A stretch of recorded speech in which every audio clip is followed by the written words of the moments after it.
জামাত ইসলাম fail করেছে না পাশ করেছে এটা দিয়ে আমার কোনো লাভও হবে না, আমার ব্যক্তিগত কোনো লসও হবে না। আর দাঁড়িপাল্লা যদি আসে তাইলে আমাদের সমস্যা হবে। মানে বুঝছেন তো, ওই ঘুষ খাবে, ওইটা ও একদম এই মাইন্ডের ভিতরে, মাথার ভিতরে ঢুকিয়ে রেখেছে যে ও ঘুষ খাইয়েই মরবে। দেশের সেটা মারা এরা এই যে কথা বলে দেশের মানুষের জন্য কিছু, আল্লাহর পর সালারা, তুই মানুষের জন্য যদি কিছু করতে চাইতি তো সম্পত্তি কমে। এই ইউনূসের সরকার এই শয়তানি করেছে। আওয়ামী লীগের সময় হলফনামাগুলো অনলাইনে দেখা যাইতো কয়েকদিন আগে, এই নির্বাচন কমিশন আসার পরে হলফনামাগুলো সব বন্ধ করে দিয়েছে। বন্ধ করেছে কেন জানেন? এই যে যারা আছে আজকে বিপ্লবী, যারা জুলাই আন্দোলনের নেতৃত্ব দিয়েছিল, এদের ফাঁসির দড়ি রেডি করে গিয়েছে সেদিন থেকে। এই দায় মুক্তি দিয়া যারা এই হাসনাত, সার্জিস, নাহিদ, আসিফ, মাহফুজ, যারা যারা আছে না, এদের ফাঁসি একদিন এই দেশে হবে, হইতে পারে যদি এই দেশে আবার আওয়ামী লীগ ব্যাক করে। আর আওয়ামী লীগ যে ব্যাক করবে সেটা মোটামুটি গ্যারান্টি হয়ে গিয়েছে। তো আমি আলেম সাহেব নাম বলে আর চাকরি হারাইতে চাই না, তাদেরও ক্ষতি হয়েছে। এই যে আজকে মামুনুল হক কান্নাকাটি করছেন, এখন তারা জোর করে করছেন। ভাই আপনার তো লোক নাই। বাংলাদেশের মানুষের কাছে আসলে ক্ষমা চেয়ে নিচ্ছি যে আপনাদেরকে বিশাল স্বপ্ন দেখিয়েছিলাম, সেই স্বপ্ন বাস্তবায়ন করতে পারি নাই। কেন পারি নাই সেটাও আপনারা জানেন। আপনারা ভোট দিয়েছেন কি দেন নাই এটা আপনি নিজেকে জিজ্ঞেস করেন। তাদের অনেকের ফোন পেয়েছি কালকে থেকে এখন পর্যন্ত, অনেকে টেক্সট করেছেন, অনেকের ফোন ধরেছি, অনেকের ফোন ধরি নাই। মানসিকভাবে তো একটু নিশ্চিত বিধ্বস্ত অবস্থাতে আছে, অস্বীকার করার কিছু নাই। এখন প্রশ্ন হলো যে গতকালকে আপনাদের বাংলাদেশ সময় যখন দুপুর 12টা, আপনাদের এখানে যখন দুপুর রাত 12টা, আমার এখানে তখন দুপুর 1টা বাজে। তো আমার 1টায় আপনার 12টা বাজে, আমি রাত আপনাদের দুপুর 12টায় সম্ভবত বা কাছাকাছি একটা সময় সব শেষ আপনার করেছিলাম, লাইভ করেছিলাম। তারপরে ঘুমাতে গিয়েছি, পরিস্থিতি দেখলাম, বুঝে টুঝা যেটুকু বুঝলাম বুঝা তারপরে ঘুমাইতে গেলাম। ঘুম থেকে উঠা কিছুক্ষণ আগে লম্বা একটা ঘুম দিয়েছিলাম, উঠে নাস্তা টাস্তা করলাম। উঠে তারপরে চিন্তা করলাম যে আমাদের অনেক শুভাকাঙ্ক্ষী আছেন, তারা অনেক হতাশায় আছেন, তাদের জন্য কিছু কথা বলা দরকার। ধরেন আজকে একটা নির্বাচন হয়েছে, এটা কিন্তু 1973 সালের নির্বাচন না, বাংলাদেশের মানুষের চোখের সামনে একটা নির্বাচন হয়েছে। আপনারে মনে করার কোনো কারণ নাই যে আমরা এই দেশে ভেসে এসেছি, আমাদেরকে এই দেশের মানুষ চিনে না, আমরা এই দেশের মানুষ, আমরা কি বলতে চাই, কি বলেছে, কি বুঝাইতে চেয়েছে সেটা মানুষ বুঝে না, এটা মনে করার কোনো কারণ নেই। চোখের সামনে যা হওয়ার হয়েছে, যেটা হয়েছে, আজকে যেটা বলছি কালকে সেটাই বলবো, আগেও সেটাই বলেছি, ওই জায়গাতেই থাকবো। আপনার মনে করে লাভ নাই যে কালকে তারেক রহমানরে যারা গালাগালি দিয়েছে, লন্ডনে আছে, চেনে না, এখানে বসে আপনার এই বিরিয়ানির দোকান থেকে টাকা খায়া তারপরে তারা এখন যায় এই ফেসবুকে পোস্ট টোস্ট মারে, নানান ধরনের মশা টজা করে। আরে বেটা, জামাত ইসলাম ফেল করেছে না পাশ করেছে এটা দিয়ে আমার কোনো লাভও হবে না, আমার ব্যক্তিগত কোনো লসও হবে না। এই দেশের ক্ষতি হয়েছে। চোর, বাটপার, দুর্নীতিবাজ এরা যদি দেশ চালায়, সেই দেশ কোনোদিন ভালো চলবে না। অনেক মানুষই অনেকেই বলেন যে ভাই আপনি সরাসরি কেন বিএনপির বিরুদ্ধে হঠাৎ করে গেলেন, আপনি তো বিএনপির লোকই ছিলেন। ভাই আমি আওয়ামী লীগের সময় আপনাদেরকে একটা জিনিস বলেছে, আমার কিন্তু ভাই দুর্নীতি নিয়ে কোনো সমস্যা না। এই যে বিএনপিতে দেখেন না, আপনারা লেখা দিলাম যারা অনেক মজা টজা করছেন না, অনেক খুব ভাবসাব নিচ্ছেন, এমপি হয়েছেন। এবারটা এমপি হওয়ার উদ্দেশ্যটা কী রে তোর? তুই চুরি করার জন্য, জাস্ট চুরি করার জন্য এমপি হয়েছিস, উপর শ্রেণীর এই চোর। তোর সন্তান একটা এমপি, চোখ বন্ধ করে বলে দিবেন বিএনপি কিংবা আওয়ামী লীগের, চোখ বন্ধ করে বলে দেবেন ও যদি এমপির ছেলে হয় ও চোর। ওর পেটের মধ্যে পাড়া মারলে চুরির টাকা বের হবে, চুরির ভাত বের হবে, খাবার বের হবে। ও যে গাড়ি চড়ে সেটা চুরির টাকার, এই বাংলাদেশের জনগণের চুরির টাকার ওর বাপ এত টাকা বেতন পায় না যে ছেলেরে অস্ট্রেলিয়া, ইউকে, ইউএসএ সেখানে নিয়ে পড়াশোনা করে। সব এমপিদের ছেলেমেয়েরা বিদেশে পড়াশোনা করে, সবার, একজনও বাদ নাই। কিছু হইলেই তারা বিদেশে টাকা পয়সা কেমনে পাঠাবে, পোলাপাইনে কেমনে বিদেশ পাঠাবে, আর পাতলা পায়খানা, হাঁচি কাশি যাই হোক, তারা সিঙ্গাপুর, থাইল্যান্ডে গিয়ে ট্রিটমেন্ট নেবে। এটা কমন জিনিস। টাকাটা কোত্থেকে আসে?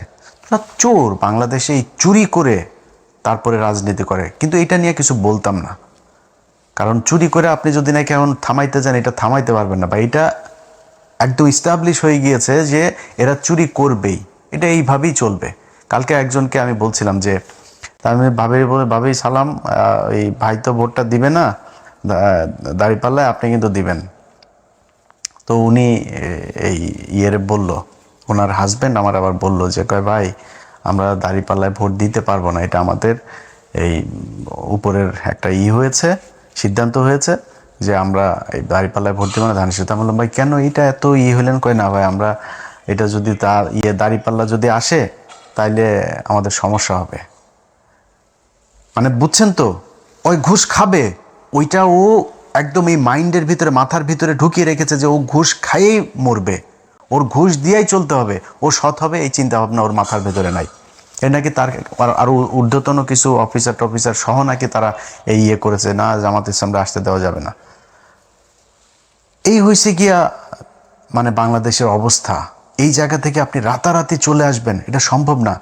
এরা করে, আরে বাবারে বিএনপি এসেছে, বিএনপি তোর সমস্যা কি? তোর লাভটা কি? ধান্দাবাজি করবি এখানে বসে বিরিয়ানির দোকান থেকে টাকা খাইতি, এখন ওইখানে যায় বাংলাদেশে যায় 5 স্টার হোটেল, ওই যারা টেম্পু থেকে টাকা টুকা উঠাবে ওদের কাছ থেকে তোরা চান্দা নিয়ে খাবি। এটাই তো, একটা টেলিভিশনে যায় না বসবি, এরপরে ওইখান থেকে বসে বসে তারপরে ধান্দাবাজি করবি বিভিন্ন জায়গায়। তোর এই যে এমপির কাছে যে এলাকার পোলাপান যে যায় টাকা পয়সা গুলি দেয়, এটা কিসের টাকা? যে ভিক্ষা করে ওর টাকাও তোদের পেটে যায়। এই যে এমপিদের পোলাপান যারা আছিস, তোদের পেটের মধ্যে ভিক্ষা করে ফুটপাতে বসা ল্যাংরা খোড়া যেসব মানুষ যাদেরকে আল্লাহ কোনো না কোনো কারণে প্রতিবন্ধী বানিয়েছেন, এরা হালাল ইনকাম করে। ভিক্ষা হালাল, কিন্তু খুব নিম্নমানের হালাল, কিন্তু হালাল, এটা হারাম না। সেই মানুষের টাকা তোদের পেটে আছে, কারণ ওই যে ভিক্ষা করে না ওরা কিন্তু চাঁদা দেয়, চাঁদা না দিয়ে কেউ বসতে পারে না, এই চাঁদার এই টাকাও তোদের পেটে। সো এমপিদের তোরা এই এমপি হয়েছিস, এই আবার ভোট চুরি করে এত খুশি হয়ে তারপরে এত ভাল লাগে কথা বলতে। আরে বাবারে মনে হয় বিরাট একটা ব্যাপার, বা কি ভাই কি হইলো, আরে বাবা বিশাল ব্যাপার। কি করবি? চুরি করবি? কোনো ভালো উদ্দেশ্য আছে? একজন এমপি বল আমার, বিএনপির একজন এমপি আছে যার কিনা উদ্দেশ্য আছে আসলে দেশের এই করা, দেশের সেটা মারা। এরা এই যে কথা বলে দেশের মানুষের জন্য কিছু, আল্লাহর পর সালারা, তুই মানুষের জন্য যদি কিছু করতে চাইতি তো সম্পত্তি কমে? কোনো এমপির সম্পত্তি কমে জীবনে কোনো দিন? ওই এমপি হইলে ওর যদি 5 কোটির মালিক হয়, পরের বছর এই হলফনামার মধ্যে যাই করে। এই হইল গিয়ে অবস্থা। এই হলফনামাটা নিয়েও এই ইউনূসের সরকার এই শয়তানি করেছে। আওয়ামী লীগের সময় হলফনামাগুলো অনলাইনে দেখা যাইত, কয়েকদিন আগে এই নির্বাচন কমিশন আসার পরে হলফনামাগুলো সব বন্ধ করে দিয়েছে। বন্ধ করেছে কেন জানেন? 2018 সালে এইবারের অনেক বিএনপির প্রার্থীদের হলফনামা ওইখানে ছিল। ওই সম্পত্তির হিসাব এই 1.5 বছরে তো মিলবে না, এই 1.5 বছরে তো এক একজন আঙুল ফুলে কলা গাছ হয়েছে, এগুলো তো মিলবে না। তো না মিললে কি হবে? না মিললে তাইলে দেখে ফেলবে, বুঝে ফেলবে, ইচ্ছা করে খুব উদ্দেশ্য প্রণোদিতভাবে সেই ওইখান থেকে সরানো হয়েছে হলফনামাটা। রেজাল্টটার আমি যখন কিনা 12টা পর্যন্ত আপনাদের করলাম, ঘুমাইলাম, তখন পর্যন্ত আপনাদেরকে আমি সবশেষ লাইভে বলেছিলাম যে প্রথমে চারিদিক থেকে দাঁড়িপাল্লা রেজাল্ট আসা শুরু করেছে। আমার 2 জন ফোন করেছে মানে মজা করার জন্য, ভাই টিকিট করেন, দেশে আসতে হবে এই সেই। আমি বললাম ভাই দেখেন এখনও বহুত খেলা বাকি আছে এখানে, এত ইজি না জিনিসটা, এখনও ন্যাশনাল ইন্টারন্যাশনাল ডিপ স্টেট, তারপরে হইল গিয়া উত্তর পাড়াটারা যা আছে সব মিলে তারপরে বহুত হিসাব আছে। তখন নির্বাচন কমিশনের যে অ্যাপসটা আছে সেখানে দেখাইলো সব শেষ, ওরা দেখিয়েছে দাঁড়িপাল্লা 17 আর ধানের শীষ 12। প্রথমে কিন্তু 5টা না 6টা সব দাঁড়িপাল্লা, এরপরে সব শেষ এসে দাঁড়াইলো হইলো আপনার দাঁড়িপাল্লা হইলো এই 17 আর ওরা 12। হঠাৎ করে অ্যাপসটা বন্ধ হয়ে গেল, ওইখানে আর কোনো কিছু দেখায় না, কিচ্ছু দেখা যায় না। এই চোরের বাচ্চাদের সাথে আমার সমস্যাটা কেন হয়েছে সেটা এই দেশের মানুষ হারে হারে টের পাবে। এই চোরের বাচ্চারা আসার পর থেকে, শুরু থেকে এরা জাউরামি শুরু করেছে। ইন্টারন্যাশনাল জাউরা একটা নিয়ে বসাইছে ওইখানে, ন্যাশনাল জাউরাদের পাশাপাশি ইন্টারন্যাশনাল জাউরাও সেখানে বসেছে। সেই জাউরারা বসে তারপরে কি করলো, যারা ওদেরকে বসাইলো ওদের নাম দিল মব নাম দিয়া তারপরে করলো কি, ওদের দায় মুক্তি দিল। আচ্ছা, দায় মুক্তি, শেখ হাসিনারে খেদাইছে, এটার দায় মুক্তি, এটা কি অপরাধ করছে যে ওর দায় মুক্তি দিব?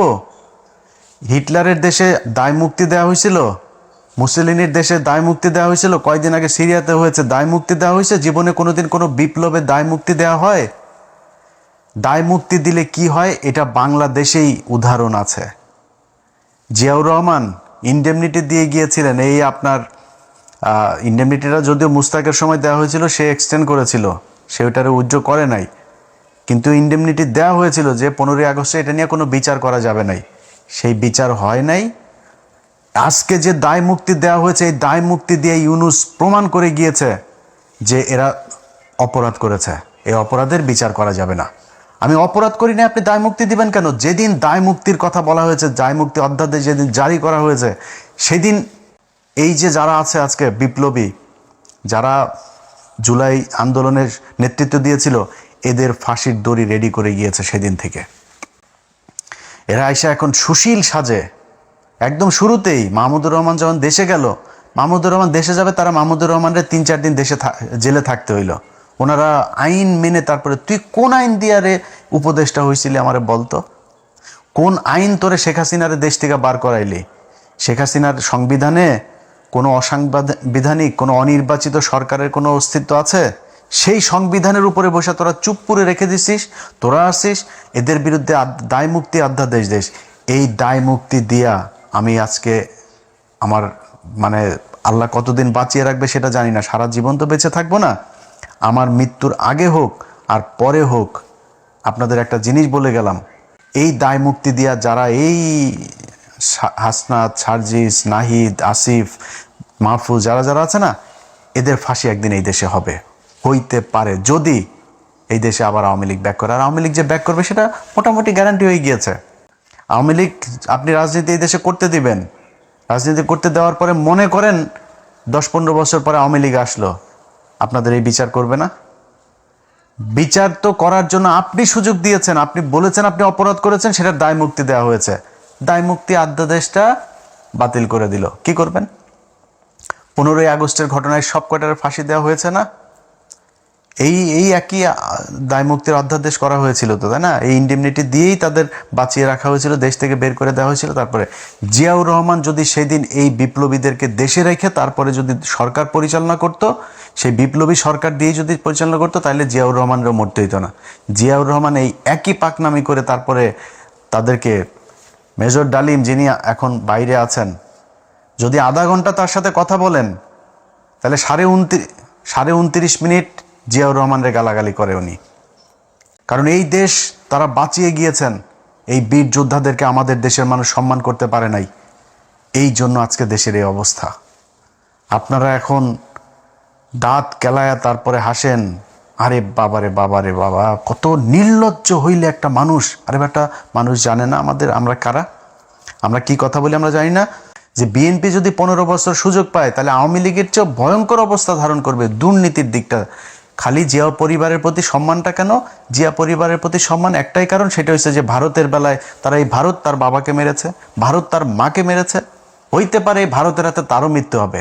পারিবারিকভাবে তারা ভারতের বিরুদ্ধে সবসময় অবস্থান নিয়েছে, তাদের ভিতরে একটা দেশপ্রেম আছে, যেই কারণে আমরা এদের প্রতি একটা আমাদের সফট কর্নার আছে, তাদের প্রতি একটা সম্মান আছে। কিন্তু এখন দুর্নীতির কথার কারণে তো আমরা তার কাছ থেকে এই বিএনপির বিরুদ্ধে এইভাবে দাঁড়াইনি। কেন দাঁড়িয়েছি? তিনি হঠাৎ করে এসে এখন বলছেন শেখ হাসিনার পরিবারের লোকজন চাইলে রাজনীতিতে ফিরবে। তারপরে আপনার হইলে আওয়ামী লীগ নাকি ওনাদের ভাই ভাই, নির্বাচিত হইলে সব মামলা তুলে নেবেন। আওয়ামী লীগের লোকজনের প্রতি কোনো ক্ষোভ নাই, তাদের কোনো কিছুই হবে না। তো সেটা যদি হয়, এখন হয়েছে, এখন সেটা হয়তো হবে। তো তাহলে তো এটা আমাদের সমস্যা। আমরা তো আওয়ামী লীগ আর ইন্ডিয়ার জন্যই তো আমরা এত কিছু করেছি। আমি যে আমার নিজের পরিবারের এই যে এতটা বছর নষ্ট করলাম, কেন? আওয়ামী লীগ আর ভারতের কারণে। আপনি সেই আওয়ামী লীগ তো মানে এটা সেপারেট কিছু না, Awami League itself India. So আপনি আওয়ামী লীগকে আনবেন আর ইন্ডিয়া আসবে না, বিষয়টা তো এরকম না। যেই কারণে আপনাদের পক্ষে থাকার কোনো সুযোগ ছিল না। জামাত ইসলাম আজকে হেরে গিয়েছে না, হারানো হয়েছে তাদেরকে। এই জামাত ইসলামের খুব খারাপ ভয়ঙ্কর পরিস্থিতিতেও ছিলাম, সামনেও থাকবো যতক্ষণ পর্যন্ত দেখবো যে না এই লোকগুলি সৎ। আমার যদি আপনি এখন ইন্ডিয়ার বিষয়টা না আনতেন, আমি বিএনপির সাথে জামাতের বিষয়টা এইভাবে করতাম না। কিন্তু যেহেতু আমি নিজের চোখে দেখছি এই দেশের এই ভারতের হাত থেকে, আমার শত্রু ভাই পৃথিবীতে আমার কোনো শত্রু নাই, আমার শত্রু একটাই, সেটা হচ্ছে ভারত। এই ভারতের বিরুদ্ধে যারা, ভারত যাদেরকে অপছন্দ করে আমি তাদের দলে।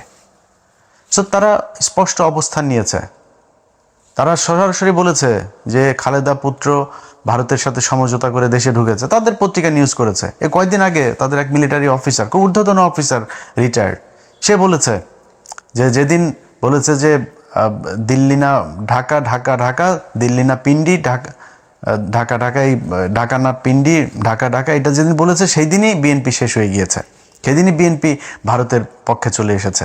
মিলিটারি অফিসার বলেছে এই কথা। তো এর মানে হলো কি যে আপনার ভারতের সাথেও তাহলে নিশ্চয়ই কিছু একটা হয়েছে, আমরা তো সেটা এখনো জানি না সেই ঘটনা কি হইলো আসলেই কি। তো এই জিনিসগুলি আমরা দেখলাম সেই শুরু থেকে এখন পর্যন্ত। তো দেখে একটা নির্বাচন হইল, এবং সেই নির্বাচনের মধ্যে যদি নাকি মিনিমাম আপনাদের লজ্জাবোধ থাকতো বা সততাবোধ থাকতো, তাহলে নির্বাচন শুরু হওয়ার আগের থেকে 2 মাস ধরে যখন এই যে মানুষগুলোকে আপনার করা হচ্ছে, হুমকি দেওয়া হচ্ছে, ঘর থেকে বের হইতে পারবি না, ঘর থেকে বের হইলেই কিন্তু পা ভেঙে দেওয়া হবে, ভোট কেন্দ্রে ধানের শীষের লোক ছাড়া কাউকে যেতে দেওয়া হবে না, এই এই এই হুমকিগুলো দিয়েছে না। এই হুমকি দেওয়ার পরে বিএনপি থেকে কোনো ব্যবস্থা নেওয়া হয়েছে? তারেক রহমান দেশে যাওয়ার পরেও কোনো ব্যবস্থা নেওয়া হয়েছে? কিছুই করা হয় নাই। তাহলে ঘটনাটা কি দাঁড়াইলো? ঘটনা দাঁড়াইল আপনারা এরকম একটা নির্বাচন করেই ক্ষমতায় আসতে চেয়েছেন। যদি নাকি মনে করেন যে এই সামনের দেশ চালানোটা এত সহজ হবে, এত সুন্দর এক দেশ আপনাদের জন্য রেখে গেল এই বালের সরকার একটা, এটা মনে করার কোনো কারণ নেই। প্রতিটা পদে পদে টের পাবেন। আপনার যেই ভালোবাসার সাংবাদিকরা আপনাদের এখন আছে, সেই সাংবাদিকরাই বুঝাই দিবে। খুব বিপদে পড়ে তারপরে পাটা চাটছে, কয়দিন পরে পা দুইটা ধাপ করে সরাই দেওয়ার পরে বিচিতে ধরে টান দিবে। বলে গেলাম এটা। আমার তো মানে মূল ছিল যে খবরটা জানা, যে চুয়াডাঙ্গার অবস্থাটা কি। রাত 12টার ভেতরে উনি রেজাল্ট পেয়েছেন। মানে এই রেজাল্ট পাওয়ার পরে সেই মাসুদ পারভেজ রাসেলের নিউজ হয়েছে হলো চ্যানেল 24-এ এখন থেকে 2 ঘন্টা আগে। তারপরে ওইখানে ছাড়াও গত 3 ঘন্টার মধ্যে আপনি যদি নাকি রেজাল্টগুলো দেখেন এখন বেশিরভাগ জামাত যাচ্ছে। দেখেন রাজশাহী 4 আসনে আব্দুল বারী সরকার, তিনি 1,15,000 পেয়ে বিজয়ী হয়েছেন। নাসুর বান্দা হয়ে তারপরে দেখছে যে এটা ঝামেলা করা যাবে না, ওই জায়গাগুলোতে এখন আসন দিয়ে, আর এখন তো আসনে এই কটা আসন তো দিতে হবেই, 2/3 হয়ে গিয়েছে, আর কি দরকার। এইভাবে নির্বাচনটাতে করা হয়েছে। তো এরপরে এখন সারা দেশের মানুষের ধরেন একটা ক্ষোভের জায়গা আছে। যেমন আমি নিজে ঢাকা শহরের অনেক জায়গায় অনেক অনিয়ম, সারাদিন বহু অনিয়ম হয়েছে, অনেক জায়গায় এজেন্টকে থাকতে দেওয়া হয় নাই, অনেক জেলাতে পুরো মানে সব কেন্দ্র দখল করে তারা করেছে, কোনো টেলিভিশন পত্রিকা সেগুলো নিউজ করে নাই। কিন্তু জামাত ইসলামও দলগতভাবে সেটার কোনো প্রতিবাদ সেরকম শক্তভাবে করে নাই এবং সেটাকে পাত্তাও দেয় না। তো আমি মনে করেছি হয়তো জামাত ইসলাম যে তাদের তো নিশ্চয়ই লোকজন আছে, তারা নিশ্চয়ই ওই হিসাব রাখছে যে কোথায় কি হচ্ছে, যতটুকু সহনশীলভাবে তারা সেটা করছে। কিন্তু না, পরে দেখা গেল সেই ইয়েগুলোতে, যেমন আপনার ভোলাতে যে অধ্যক্ষ আপনার নজরুল ইসলাম, দেখেন তাকে মানে একদম জোর করে হারানো হয়েছে, তারপর অনেক ভোট পেয়েছে, খুব কাছাকাছি ব্যবধানে। আপনার এই যে ভোলার আরেক আসনে ওই যে হাফিজ গিয়াসউদ্দিন আল মামুন, হাওয়া ভবন মামুনের যেই ভাই হাফিজ ইব্রাহিম, কাছাকাছি ব্যবধানে সে জয়ী হয়েছে। কত মানুষ ভোট দিয়েছে ওইখানে। ত্রাসের রাজত্ব, মানুষকে ঘর থেকে বেরোতে দেয়। সকালবেলা গিয়ে আগের দিন রাতে গিয়ে বলে এসেছে যে পাড়ায় যে মানুষগুলি দাঁড়িপাল্লায় ভোট দিবে তারে ভোট দিবে না এরকম জানে, সবাই বাড়িতে গিয়ে হুমকি দিয়ে আসা হয়েছে। এগুলো কি কোনো অনিয়ম না? কিন্তু জামাত ইসলাম আমি জানি না, ওনারা এটার কোনো প্রতিবাদ করে নাই। এখন এই মুহূর্তে আমি আপনাদেরকে পাবলিক পারসেপশন শোনাই। মানুষ যারা আপনাদেরকে ভোট দিয়েছে ভাই আপনারা এখন মাফ করে দিচ্ছেন, আপনারা এখন এটা নিয়ে কিছুই বলবেন না, কিছুই আপনাদের কোনো ক্ষোভ নাই, যা পেয়েছেন আলহামদুলিল্লাহ, এটা যদি বলেন। হ্যাঁ, আমি জামাতের যে বক্তব্য, সেই বক্তব্য হয়েছে যে ওনারা বলছেন যে ইলিয়াস আমরা কোনো ঝামেলায় যেতে চাচ্ছি না, আমরা যদি ঝামেলায় যাই তাহলে তৃতীয় পক্ষ এটার সুবিধা নেবে। ভাই তৃতীয় পক্ষের সুবিধা নেবে কোনো সমস্যা নাই, তাহলে আপনি সব মেনে নেবেন নাকি? আপনাকে তো প্রতিবাদটা করতে হবে, আপনাকে তো জানাইতে হবে যে আমরা ভোটটা এই কারণে আমরা মেনে নিচ্ছি, কিন্তু মেনে নিলেও আপনারা এই এই অন্যায়গুলো করেছেন, এটা ভবিষ্যতে আমরা মানব না, কিংবা এটার কি চাই একটু কথা তো বলতে হবে জামাতরে। কিন্তু জামাত সেটা বলে না, এটা জামাতের ব্যাপার, জামাত কি করবে। কিন্তু আমি শুরুর থেকে একটু বলি যে জামাতের সাথে যখন এই জোটটা হয়, এই জোটের সময় নানান দেন দরবার একবার আসে যায় যায় আসে, এনসিপিও বিএনপির সাথে জোট বেঁধে ফেলে, এরকম অবস্থা আর কি, হুমকি দেয়, বুঝছেন। তো এরা 30টা আসন নিল। ভাই 30টা আসন কি মনে করে নিলেন আমার বলেন তো একটু? মামুনুল হক 20 আসন, তার 50 আসন দিতে হবে। তারপরে এ গ্রেড প্রার্থী ওই যে রেজু ফজু চরমনার 150 আসন চেয়েছে, মানে ওনারে 150 দিতে হবে। জামাতের নেতৃত্বের জোটে জামাত 100 আসনে ই করবে, আর অন্যান্য যারা জোটের সঙ্গী আছে তাদেরকে বাকি 50টা। কি শিয়ালের ভাগ বুঝতে পারছেন? তাদের এ গ্রেডের 143টা প্রার্থী, সে এ গ্রেডের প্রার্থীর কই চাচা? আপনি নিজে 2 আসনে দাঁড়িয়েছেন, ভাবটা দেখেন তার। ধরেন দলের প্রধান আছে না, যেমন খালেদা জিয়া, শেখ হাসিনা, ওনারা যেমন দাঁড়াইতো, তারেক রহমানও 2 আসনে দাঁড়িয়েছেন। তো ওনার এই দলের প্রধান হইলে আবার 3টা 4টা, আমি জানি না এটা কেন করে, তো 3টা 4টা 5টা আসনে এরকম এরকম দাঁড়ায়, এটা আমাদের দেশের বোধহয় রেওয়াজ এরকম। তো উনি ওই ভাবটা ধরতে গেছে, উনি একা 2 আসনে দাঁড়িয়েছেন। ওরে বাবা রে বাবা, 2 আসনে দাঁড়িয়ে 2 আসনে উনি হেরে গিয়েছেন। কত বড় এ গ্রেডের ক্যান্ডিডেট আপনি, দলের প্রধান, আপনি বুঝেন? একটাও পায় নাই। বলছিলাম না আরও অনেকদিন আগে, বলছিলাম না এই 2টার একটাও পাশ করবে না, একটাও পাশ করে নাই। 143 আসন কই? চাপ দিয়া জামাতের কাছ থেকে নিতে হবে। এই একই চাপ দিয়া যখন চরমনায় চলে গেল, মামুনুল হক হুজুর সেই চাপটা দিয়া এই সুযোগটা কাজে লাগায় কতগুলি আসন নিয়ে নিল। ভাই আপনার সবগুলি আসনে এই যে এনসিপির পোলাপানগুলো, তাদের একটারও টাকা পয়সা নাই, তো এদের জামাতের টাকা পয়সা দিয়া তারপরে বিভিন্ন মানুষজন তাদের সাহায্য সহযোগিতা করে তারপরে তাদের নির্বাচনের খরচটা যোগাইল। তো আপনার তো নাই, আপনি 30টা নিলেন কেন? এই যে চুয়াডাঙ্গা 1 আসনে, এটা আমার ইস্যু। আমি এই শরীফকে নিয়ে 15 মিনিটস করেছিলাম, বিশাল চাঁদাবাজ। সেই মহিলা একজন বিএনপির কর্মী, তার ভাই বিএনপি আওয়ামী লীগের সময় অনেকবার জেল খেটেছে, অনেক নির্যাতন সহ্য করেছে, অনেক মামলা আছে তার নামে। সেই ছেলেটার বোনটাকে, আপনার ওর বোনটাও জামাত এই বিএনপি করতো, একই সাথে রাজনীতি করতো, গান গায় মহিলা। সেই গানের শিল্পীটাকে আপনার জেলখানায় নিয়ে রেখে দিয়েছে, এখনও সে জেলে। এগুলোর কারণে আমি বিএনপিকে, আমি তারেক রহমানকে বলেছি বিএনপির সর্বোচ্চ নীতি নির্ধারণীর কাছে আমি এই চুয়াডাঙ্গা 1 আসনের এই প্রার্থীর, আমি কোনো নির্দিষ্ট কোনো প্রার্থীর কথা বলি না, বলছি এরে সরান। এটা নিয়ে বিএনপির সাথে এবার আমার প্রথম ঝামেলার শুরু। আমার 5 দিন পরে তারে মনোনয়ন দিয়েছেন। এত ঘাটতারামো করা তো ভাই ভালো না, তাই না? তার মান দিয়া তারপরে কি করেছেন এখন দেখেন অবস্থা। এখানে জামাত ইসলাম চেয়েছিল মোল্লা ফারুক নামে এক ছেলের দিতে, এর না আছে এলাকায় কোনো প্রভাব, না আছে কোনো ভোট, না আছে পরিচিতি, কিছু নেই, ঢাকায় থাকে। সে যায় আক্তারের বন্ধু, এই জন্য তারা জামাত ইসলাম দিবে। আমি জামাত ইসলাম বলছি যে ভাই এটা দিতে হবে, এটা আমার আসন, আমারে দিতে হবে, এটা আমি চাইলাম। আমি চাই নিয়ে তারপরে এই অ্যাডভোকেট মাসুদ পারভেজ রাসেলকে এটা করেছি যে আপনি নির্বাচন করবেন।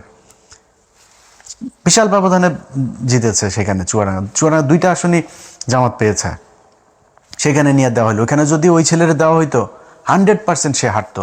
আমি আলেম সাহেব নাম বলে আর চাকরি হারাইতে চাই না, আলেম সাহেব আপনার জোটের সঙ্গী বিএনপির প্রার্থীর কাছ থেকে মাত্র 1 কোটি টাকা নিয়েছে, সিট বেঁচে দিয়েছেন তিনি। ঠিক আছে ভাই আপনি করেন, আমি আমার মতো চুপচাপ থাকবো। এই হইল অবস্থা। তো আপনারা এই যে এতগুলো আসন নিয়ে তারপরে জামাত ইসলামের এটারে নষ্ট করলেন, এটা করা তো ভাই ঠিক হয় নাই। এটা করাতে আপনারও ক্ষতি হয়েছে, তাদেরও ক্ষতি হয়েছে। এই যে আজকে মামুনুল হক কান্নাকাটি করছেন, এখন তারা জোর করে করছেন। ভাই আপনার তো লোক নাই। আমি ঢাকা শহরের মতো জায়গায় অনেক জায়গায় শুনেছি যে মানে বেশিরভাগ সব জায়গাতেই 3জন 4জন করে তাদের লোক, এখানে এদের একজন লোক, কোথাও লোকই নেই। আপনি যে দাঁড়াইলেন, আপনার কিছু টাকা পয়সা লাগবে না, আপনার লোকজন লাগবে না যারা কিনা সবগুলো কেন্দ্রে পাহারা দিবে, এটা পারেন নাই, যে কারণে সমস্যা হয়। সব জায়গায় ছড়ায়া ছিটায় না করে 2টা আসন নিতেন, 5টা আসন নিতেন, নিয়ে আপনার লোকগুলির সব এই 5 আসনে কাজে লাগাইতেন, তাহলে রেজাল্ট পাইতেন। আপনি তো করেন নাই সেটা। আপনাকে মানুষ ভোট দিয়েছে, ভোট আপনারা দেয় নাই, ভোট এই ধানের শীষের বিরুদ্ধে মানুষ ভোট দিয়েছে। এবার নৌকারে যেভাবে ঘৃণা করেছে, এবার ধানের শীষে 1.5 বছরে মানুষ ওই ঘৃণা করেছে, করে আপনাদেরকে ভোট দিয়েছে। এই দেশের মানুষের দোষ দেওয়া লাভ নাই। আপনাদের ভোট দিয়েছে, আপনারা সেই ভোট গণনা করে সেই রেজাল্টটা আপনারা ঘরে আনতে পারেন, এটা আপনাদের ব্যর্থতা। তারপরেও মন্দের ভালো হইল, এই দেশের মানুষ ভালো আর মন্দের মাঝখানে যেই দেয়াল, সেটা তারা চিনতে শিখেছে। যারা কিনা ভাবসাব মাইরা এখন মনে করেন ইনমিন কইরা তারপরে পারফিউম মেয়েরা সরকারি গাড়ি নিয়ে সংসদে যাবে, ভাব মারার কিছু নাই। তো এই চোরেরা যে চোর, সেটাও বাংলাদেশের মানুষ দেখেছে। আপনাদেরকে দেখায় রাখলাম, একটু নিজের ছোট মনে হয় না। যারা মনে করে বোধহয়, আমি আমার ইয়েতেও দেখলাম, আমার এই কি বলে ফেসবুকের লাস্ট যে পোস্ট ছিল, সেখানে আমি দেখলাম অনেকে কমেন্ট করেছে, কিরে তুই কই হারাই গেলি কেন? বেটা আমি কি চুরি করছি?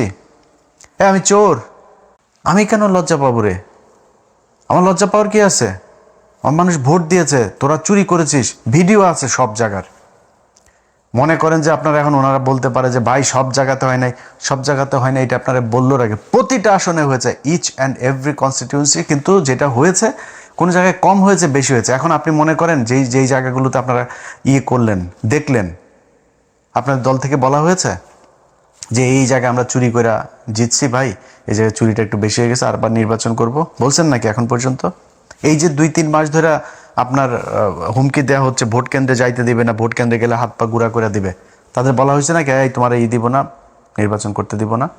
এই চুয়াডাঙ্গার প্রার্থীর ভাই শরীফুজ্জামান শরীফের ভাই টরিক, সে এক ভোটারে বলছে, কয় তোরা ভোট টোট দিতে যাবি না, ভোট দিতে যাইতে দিবে না, কয় তোরা দাঁড়িপাল্লায় ভোট দিবি জানি, তোরা ভোট দিয়ে যাবে না। আর শোন, ভোট দিতে যেও লাভ নেই, কারণ হচ্ছে গিয়ে ওই যে দাঁড়িপাল্লায় ভোট দিলে ওইটা ধানের শেষে কিন্তু পাশ করবে।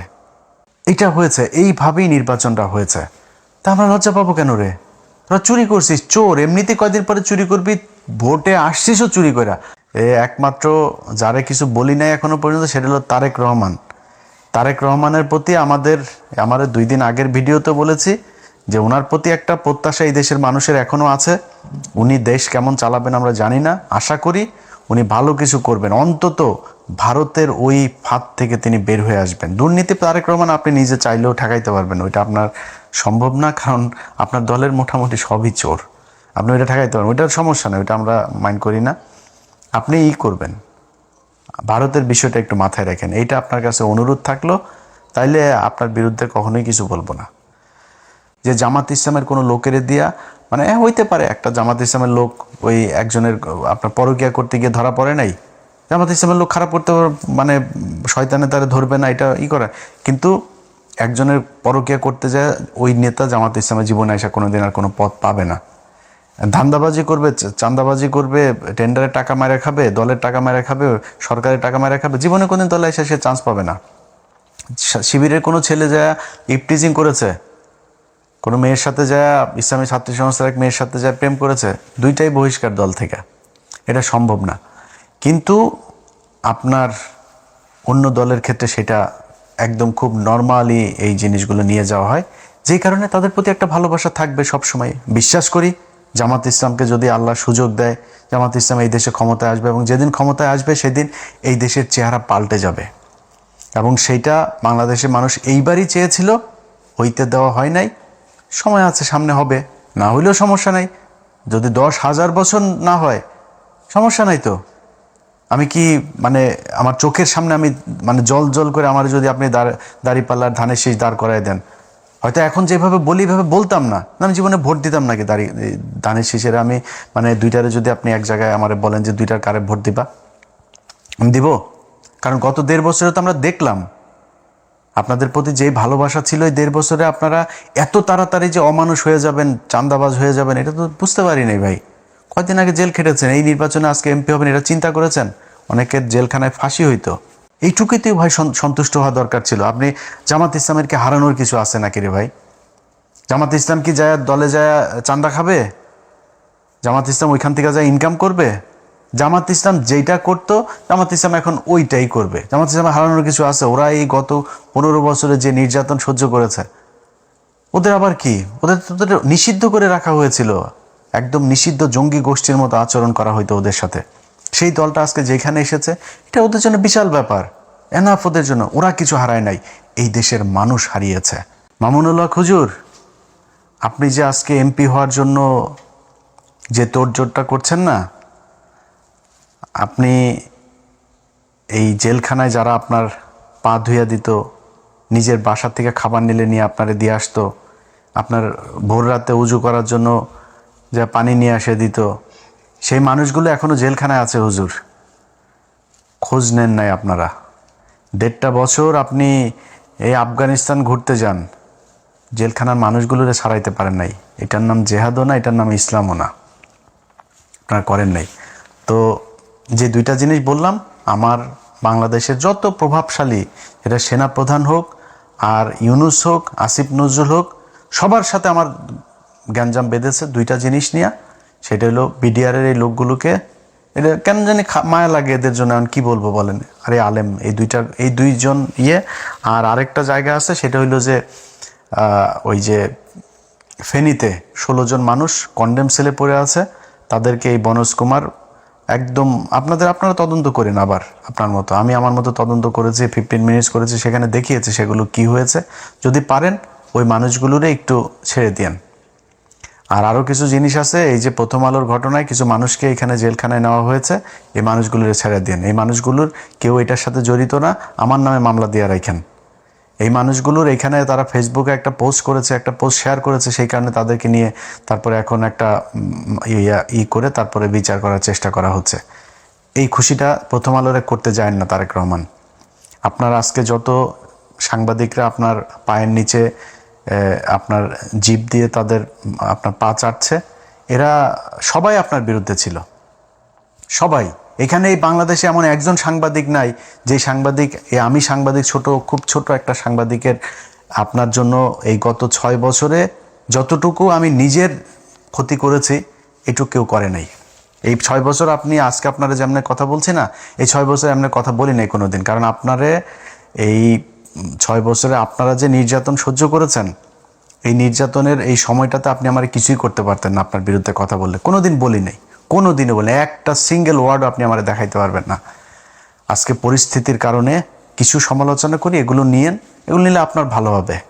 কারণ হলো যে এই যারা আজকে পাঁচাটে, এই পাঁচাটা বাহিনী 2 দিন পরে রাতারাতি বের হয়ে যাবে। আর আরেকটা অনুরোধ আপনার কাছে করে যাই, জীবনে কোনো দিন আওয়ামী লীগকে নিয়ে আসার চেষ্টা করেন না। আওয়ামী লীগকে যদি নিয়ে আসার চেষ্টা করেন, আপনার দল থাকবে না। কেন থাকবে না জানেন? জামাত ইসলাম কিন্তু পেছনে যাবে না। জামাত ইসলাম যেখানে এসছে এখান থেকে সামনে যাবে। আমি এবার একটা খুব কুবুদ্ধি দিয়েছিলাম জামাতের আমিরকে। আমি তাদের বলেছিলাম যে হুজুর আপনি একটা কাজ করেন, আওয়ামী লীগকে নির্বাচনে আসতে দেন। আওয়ামী লীগের নির্বাচনে আসলে আওয়ামী লীগ জামাতের ভোট কাটতো না, আওয়ামী লীগ আপনাদের ভোট কাটতো। যে হিন্দুদের ভোট পেয়েছেন, হিন্দুদের ভোট তো রিজার্ভ ভোট, এটা আওয়ামী লীগের জন্য, এটা আপনারা পাইতেন না। আওয়ামী লীগের নিজস্ব ভোট অনেক পেয়েছেন আপনারা, সেটা আপনারা পেতেন না। আমি এই বুদ্ধিটা কিন্তু দিয়েছিলাম, কারণ আমি জানি যে আপনারা তো করবেনই। আমি তারা বলেছিলাম যে বিচার যাদের নামে আছে, মামলা টামলা আছে, তাদের বিচার করেন, বাট আওয়ামী লীগকে আসতে দেন। সামনে আওয়ামী লীগকে আনতে দিবেন না। এই দেশে আপনাদের দুই চেতনার, আপনারাও তো নাকি 71-এর চেতনার দল, এখন আগে জানতাম না, এটা নতুন করে জানতে পারছি। তো আপনাদেরকে যারা চেতনার দল আর আওয়ামী লীগ চেতনার দল, এই দুইটার মধ্যে একটা থাকবে, দুইটা থাকতে পারবে না। জামাত অন্য লাইনের, ওই লাইনের লোক যারা, তারা জামাতের পেছনেই থাকবে। যাই হোক, ভিডিওর শেষে বাংলাদেশের মানুষের জন্য একটা বাংলাদেশের মানুষের কাছে আসলে ক্ষমা চেয়ে নিচ্ছি যে আপনাদেরকে বিশাল স্বপ্ন দেখিয়েছিলাম, সেই স্বপ্ন বাস্তবায়ন করতে পারি নাই।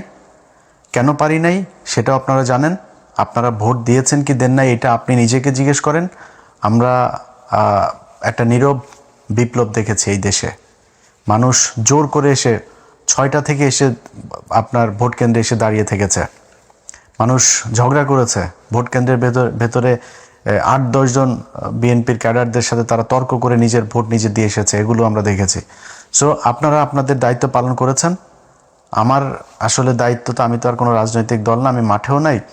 আমার না, বলবো জামাত ইসলাম দায়িত্বটা খুব ভালোভাবে বোধহয় এই দায়টাও জামাত ইসলাম আমার মনে হয় তারা নেবে, এবং আপনাদের কাছে জামাত ইসলামও নিশ্চয়ই এই ক্ষমাটা চাবে। আর জামাত ইসলামের জন্য শুভকামনা থাকলো।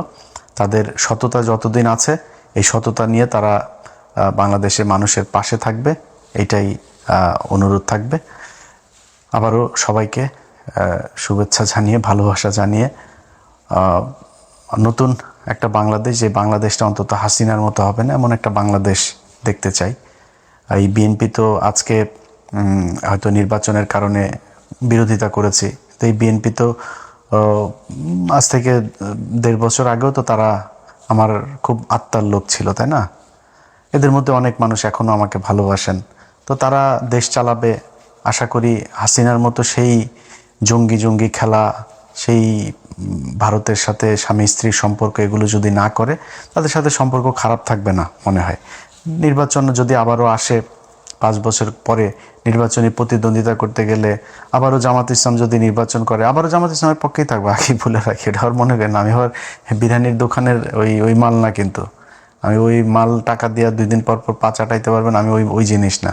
আবার নির্বাচন সামনে আসলে আবার ওই জামাত ইসলামের পক্ষেই থাকবো, যদি এই 5 বছর দেখে আপনারা ভারতের ব্যাপারে সুন্দর পদক্ষেপ নিয়েছেন, করেছেন, তাহলে যে কোনো দিন আবার আপনাদের প্রশংসা করে কথা বলবো, আমার কোনো সমস্যা নেই। আমি কারোর কাছে দায়বদ্ধ না ভাই, জামাতের থেকে বের হয়ে আপনার বিএনপির পক্ষে কথা বলবো, আর জামাত আমার টাকা পয়সা দিয়ে তারপরে আমাকে করেছে, তাদের দলে নিয়েছে, তারপরে তার টাকা পয়সা দেওয়ার ওই ফুটেজ বার করে দিবে, ভাই ওগুলি তো করি নাই কারোর সাথে, আপনার সাথেও করিনি, তাদের সাথেও করিনি, কারোর সাথেই করিনি। সো আমি কারোর কাছে দায়বদ্ধ না। আমার একটাই পরিচয়, একটাই, আমি এন্টি ইন্ডিয়ান। ওই জায়গাতে আপনি যখন বলবেন আওয়ামী লীগরে আনবেন, ইন্ডিয়ার সাথে ভালো সম্পর্ক হবে, তারপরে আপনার ইন্ডিয়ান পত্রিকাতে আপনার কি বলে করবে, প্রশংসা করবে, তখন আমি বুঝবো সামথিং রং, তখনই আপনার বিরুদ্ধে আমি কথা বলবো। আদারওয়াইজ সব কিছু ঠিক আছে, চালাই যান। চুরি করে ক্ষমতায় এসেছেন, দেখেন দেশটা মোটামুটি চালান।